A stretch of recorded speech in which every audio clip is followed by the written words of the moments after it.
अस्सलाम वालेकुम स्टूडेंट्स। आज हमारा टॉपिक है एक्सरसाइज 1.1 में क्लास 10th पीटीबी यानी पंजाब टेक्स्ट बोर्ड के लिए।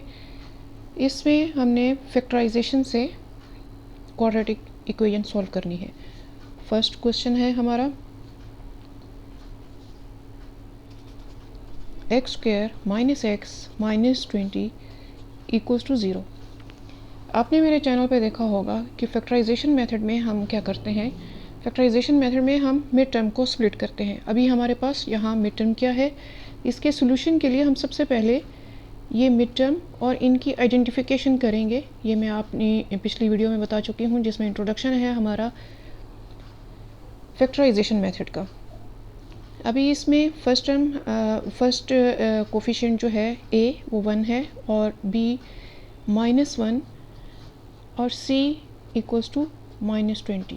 ये आइडेंटिफिकेशन ज़रूरी है इसलिए बच्चों कि जब हम मिड टर्म को स्प्लिट करते हैं तो हमें मालूम होना चाहिए कि हम किस टर्म को स्प्लिट करने जा रहे हैं। -1 हमने स्प्लिट करना है ऐसे दो नंबर्स में जिन्हें हम ऐड करें तो हमें b मिले यानी -1 मिले। और इस केस में हमारे पास ac क्या है, ac है 1 टाइम्स 20, 1 टाइम्स -20 मीन्स -20 AC है और इसे हमने स्प्लिट करना है। वही दोनों नंबर्स ही हमें चाहिए जिन्हें हम मल्टीप्लाई करें तो -20 मिले। और ये सब कुछ हम पिछले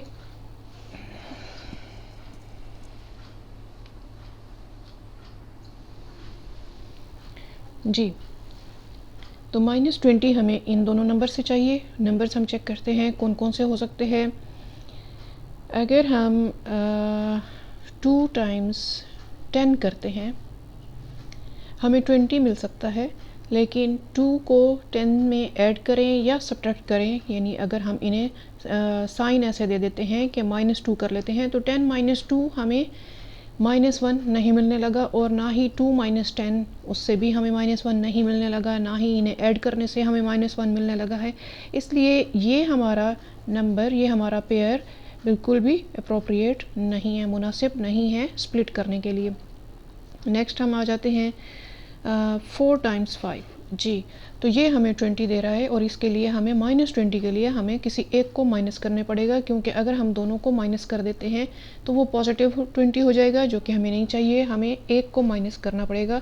अगर हम -4 करते हैं तो यहाँ हमें -4 + 5 + 1 दे रहा है, हमें -1 चाहिए, जिसके लिए हमें -5 टाइम्स 4 करना पड़ेगा। यहाँ तो हमें -20 ही मिल रहा है, लेकिन यहाँ पर हमें एग्जैक्ट वो सिचुएशन मिल रही है कि हमें b मिल रहा है अपना। तो ये हमारा पेयर बिल्कुल अप्रोप्रिएट है, बिल्कुल मुनासिब है। और अब हम इसे अपने क्वेश्चन में पुट करते हैं।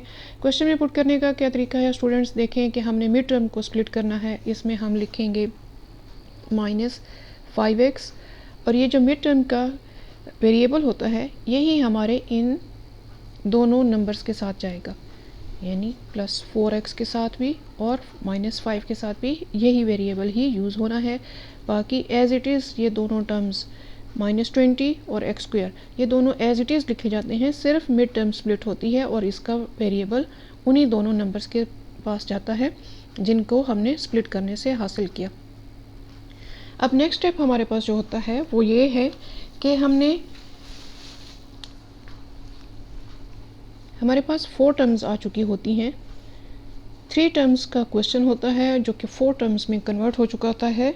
अब इन 4 टर्म्स में हम दो के एक तरह से उनका पार्टीशन कर लेते हैं और उनमें से कॉमन लेते हैं। अब यहाँ देखें कि x कॉमन हो सकता है, x -5 प्लस यहाँ पर 4 कॉमन हो सकता है और ये हम ले रहे हैं x -5 ही जी। तो स्टूडेंट्स ये है वो स्टेप जहाँ पर हमें ये क्लियर हो जाता है कि हमारा क्वेश्चन बिल्कुल सही जा रहा है, क्योंकि हमारा ये ब्रैकेट बिल्कुल सेम आ जाता है। जब ये ब्रैकेट सेम है तो इसका मतलब है कि हमने पेयरिंग, हमने स्प्लिट बिल्कुल सही किया है।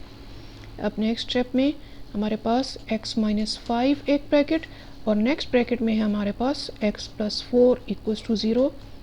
जैसा कि हम जानते हैं कि कोई से भी दो नंबर मल्टीप्लाई हो रहे हों और वो ज़ीरो आंसर दे रहे हों, तो इसका मतलब है कि या तो दोनों ही ज़ीरो हैं या फिर इनमें से कम से कम एक ज़ीरो है, एटलीस्ट वन ज़ीरो है जो दूसरे से मल्टीप्लाई होकर उसने हमें आंसर ज़ीरो दिया है। इसका मतलब है कि इधर x minus 5 equals to zero है और x plus 4 equals to zero है। तो ये हमें सोल्यूशन दे रहा है x इक्वल टू 5 और x इक्वल टू -4। दो सोल्यूशन हमें क्यों मिलते हैं, x की दो वैल्यूज़ क्यों मिलती हैं? क्योंकि हमारा क्वाड्रेटिक इक्वेशन का क्वेश्चन है जिसमें हाईएस्ट वेरिएबल की हाईएस्ट वैल्यू 2 है, तो दो ही x की वैल्यूज़ हमें मिलेंगी।